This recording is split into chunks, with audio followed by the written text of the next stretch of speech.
ఇది తెలంగాణ. కొడంగల్ రైతు పోరాటంపై ఉక్కుపాదం. లగచెర్లకు వందల మంది పోలీసులు. కరెంటు తీసేసి తలుపులు బాది అరెస్టులు. చిన్న పెద్ద అందరినీ తీసుకువెళ్ళిన పోలీసులు. అరెస్టులతో భయాందోళనలో గ్రామస్తులు. 16 మంది రిమాండ్కు తరలింపు. ఇంటర్నెట్ సేవలు బంద్. పోలీస్ వలయంలోకి ఫార్మా బాధిత గ్రామాలు. కాకిల దౌర్జన్యంపై గ్రామస్తుల ఆగ్రహం. రేవంత్ సర్కార్పై మండిపడ్డ గిరిజనులు. ప్రభుత్వ తీరును ఖండించిన ప్రతిపక్షాలు. బాధితులకు అండగా ఉంటామని కేటీఆర్ భరోసా. గిరిజనులను తక్షణం విడుదల చేయాలని హరీష్ డిమాండ్. కొడంగల్ కొలిమిలా మారిందన్న ఆర్ఎస్పీ. రైతులపై కేసులు పెడితే సహించేది లేదని ఎంపీ ఈటల హెచ్చరిక. అర్ధరాత్రులు అరెస్టులు. భయాందోళనలో గ్రామస్తులు.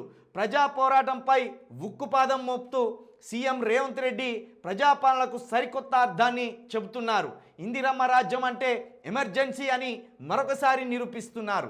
ప్రజాగ్రహాన్ని కట్టడి చేయాలంటే ఇంటర్నెట్ బంద్ చేయాలి, పోలీసులను మోహరించాలి అన్న చందాన ఆయన వ్యవహరిస్తున్నారు. పోలీస్ వలయంలోకి ఫార్మా కంపెనీల బాధిత గ్రామాలను నెట్టేసి స్థానిక గిరిజనులపై దౌర్జన్యకాండకు తెరలేపుతున్నారు. పక్షపాత రహితంగా పాలన అందిస్తానని దైవ సాక్షిగా ప్రమాణం చేసిన ఆయన తన బంధుజనం కోసం సొంత ప్రజలను ఫార్మా విషయంలో ముంచే ప్రయత్నం చేస్తున్నారు. జనం వద్దని మొత్తుకుంటున్నా వినకుండా ప్రతిపక్షాలు మిత్రపక్షాల సూచనలను బేఖాతరు చేస్తూ తనకు నచ్చింది చేసుకుంటామంటున్నారు. అరెస్టులతో లంగచెర్ల లడాయిని లేపారని, బెదిరింపులతో రైతులను భయపెట్టలేరని బీఆర్ఎస్ వర్కింగ్ ప్రెసిడెంట్ కేటీఆర్ అన్నారు. నిన్న మొత్తానికి దుద్యాల, కోడంగల్, అదేవిధంగా బోరాం రాస్ అదేవిధంగా ఈ మూడు మండలాల్లో ఇంటర్నెట్ సేవలను బంద్ చేసి అక్కడ ఏం జరుగుతుందో తెలంగాణకు తెలియకుండా, తెలంగాణ ప్రజలకు తెలియకుండా, ఈ దేశ ప్రజలకు తెలియకుండా ఇంటర్నెట్ సేవలు బంద్ చేసి 300కు పైగా మందిని నిర్దాక్షిణంగా అరెస్టు చేసి అందులో 30 మందికి పైగా జైలుకు తరలించినట్టు కూడా సమాచారం. ఇంకా ఒక 20 మంది ఆచూకీ ఇప్పటి వరకు తెలుస్తలేదట. 300 మందిని అరెస్ట్ చేసిండ్లు, 25 మందిని జైలుకు పంపిండ్లు, ఇంకో 20 మంది మీద థర్డ్ డిగ్రీ ప్రయోగిస్తున్నట్టు కూడా సమాచారం. అంటే రేవంత్ రెడ్డి గారు నిన్ను ఈ కోడంగల్ ప్రజలు గెలిపించుకున్నందుకు వాళ్లకు రిటర్న్ గిఫ్ట్గా థర్డ్ డిగ్రీ అనే మీరు ఇచ్చినట్టు కనబడుతుంది. థర్డ్ డిగ్రీ ప్రయోగించడమే వాళ్లకు మీరు ఇచ్చిన గిఫ్ట్. మీరు గెలిస్తే ఈ రాష్ట్రానికి ముఖ్యమంత్రి అయితే కోడంగల్ వెలిగిపోతుందని నీ సొంత నియోజకవర్గానికి సంబంధించిన ప్రజలు అనుకుంటే ఈరోజు వాళ్ళ మీద లాఠీ ఛార్జీలు, అక్రమ అరెస్టులు, ఇంటర్నెట్ బంధు, పైగా థర్డ్ డిగ్రీలు, పైగా జైలు శిక్ష. ఇది వాళ్ళకు నువ్వు ఇచ్చిన బహుమతి. ఎవడి కోసం ఇది?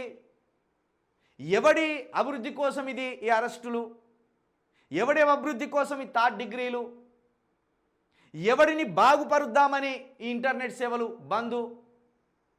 ఈరోజు ముఖ్యమంత్రి గారు చెప్పవలసిన అవసరం ఉన్నది. కోడంగల్ ప్రజలు ఎన్ని ఆశలు పెట్టుకున్నారో, మేం గెలిపించినోడే ఈ రాష్ట్రానికి ముఖ్యమంత్రి అయినంటే అన్ని జిల్లాల కంటే, అన్ని నియోజకవర్గాల కంటే మాకు రూపాయి ఎక్కువ వస్తుంది, అన్ని నియోజకవర్గాల కంటే మా నియోజకవర్గం ఓ సింగపూర్ సిటీ లాగా, ఓ మలేషియా సిటీ లాగా, ఓ దుబాయ్ సిటీ లాగా వెలిగిపోతుందేమో అని ఆశలు పెట్టుకుంటే గిట్లా తలుపులు బాది చితగొట్టిలాట పోలీసులు. ఇందుకు వాళ్ళు నిన్ను గెలిపించుకున్నది, ఇందుకానికి వాళ్ళు ఓట్లేసింది.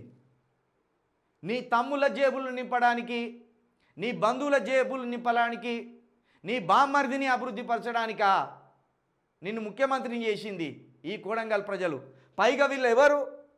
ఈ 300 మంది ఎవరు? గిరిజన బిడ్డలు. అన్యం పుణ్యం తెరవని కాయా కష్టం చేసుకొని బతికే గిరిజన బిడ్డల మీద నువ్వు లాఠీలు ప్రయోగిస్తావా? నీలాగా దోపిడీ చేయలేని, చేతులనే రెక్కలు ముక్కలు చేసుకొని కష్టపడే గిరిజన బిడ్డల మీద నీ దౌర్జన్య కాండనా? వందలాది పోలీసులు మోహరిస్తారా? వందలాది మందిని అరెస్ట్ చేపిస్తావా? ఎవడిచ్చిన అధికారం ఇది? వాళ్ళు ఇచ్చిన అధికారం కాదు నీకు, వాళ్ళు పెట్టిన భిక్ష కాదు ఈరోజు నీకు. ఈ మాత్రం సోయి లేకుండా సిగ్గుపోయేలాగా చిన్న పెద్ద అని చూడకుండా పోలీసులతో తొక్కిస్తావా? ముఖ్యమంత్రి స్థానంలో ఉన్ననివి నీ సొంత నియోజకవర్గంలో ఫార్మసిటీ పెడతామన్నప్పుడు కనీసం ఆ ప్రజలను ఒక్కసారి వాళ్ళ దగ్గరికి పోయి, ఆ గ్రామాలకు పోయి కూర్చొని వాళ్ళతో మంచి చెడు మాట్లాడి ఫార్మసిటీ పెడితే ఉద్యోగాలు వస్తాయనో, ఫార్మసిటీ పెడితే మన నియోజకవర్గానికి పేరు వస్తుందనో, ఫార్మసిటీ పెడితే మన ప్రాంతం అభివృద్ధి చెందుతుందనో కూర్చోబెట్టి మాట్లాడో. ఎవరినో ఆకాశరామన్న కానీ పంపితే ఆ ఆకాశరామన్న మీద తెలియక వాళ్ళు దాడి చేసే, ఆ దాడి చేస్తే వాళ్ళ కేసులలో ఇరుక్కునే, పైగా వాళ్ళ మీదనే థర్డ్ డిగ్రీ ప్రయోగించితివి, పైగా వాళ్ళని తీసుకుపోయి జైలు ఎత్తివి. నీ సొంత నియోజకవర్గ ప్రజలను సంతృప్తిపరచడానికే నీకు దిక్కు లేదు. ఇక రాష్ట్ర ప్రజలను ఏం పట్టించుకుంటావు? ఇక రాష్ట్ర ప్రజలను ఏం ముద్దు చేస్తావు? ఓ వారం రోజులు అక్కడికి పోయి ఓ డ్రైవ్ చేసి ఏ మండల ప్రజలు దాన్ని వ్యతిరేకిస్తున్నారు, ఎందుకోసం వ్యతిరేకిస్తున్నారు, ఏ భయాందోళనలతో వ్యతిరేకిస్తున్నారు, ఫార్మసిటీ వస్తే వాళ్ళకు ఏం భయం అవుతున్నది, ఇవన్నీ వాళ్ళకు దగ్గర కూర్చొని చెప్పవలసింది పోయి నీ చేతుల అధికారం ఉన్నదని పోలీసు వాళ్ళని పంపి, నీ చేతుల తుపాకులు ఉన్నాయని వాళ్ళ తలల మీద ఎక్కుపెట్టి బెదిరిస్తే వాళ్ళ నుండి వచ్చే వ్యతిరేకత ఆగిపోతుందా? ఇప్పటికైనా రేవంత్ రెడ్డి గారు, ఇది నీ సొంత నియోజకవర్గం, ఇక్కడనే నువ్వు ఫెయిల్ అయినావంటే ఇక రాష్ట్ర ప్రజలు నిన్ను చిత్కరిస్తారు, నిన్ను చీకొడతారు. సొంత నియోజకవర్గంలోనే వ్యక్తమవుతున్న నిరసనలను పరిష్కరించలేనోడు రాష్ట్ర సమస్యలు ఏం పరిష్కరిస్తారని అందరు దుమ్మెత్తిపోస్తారు.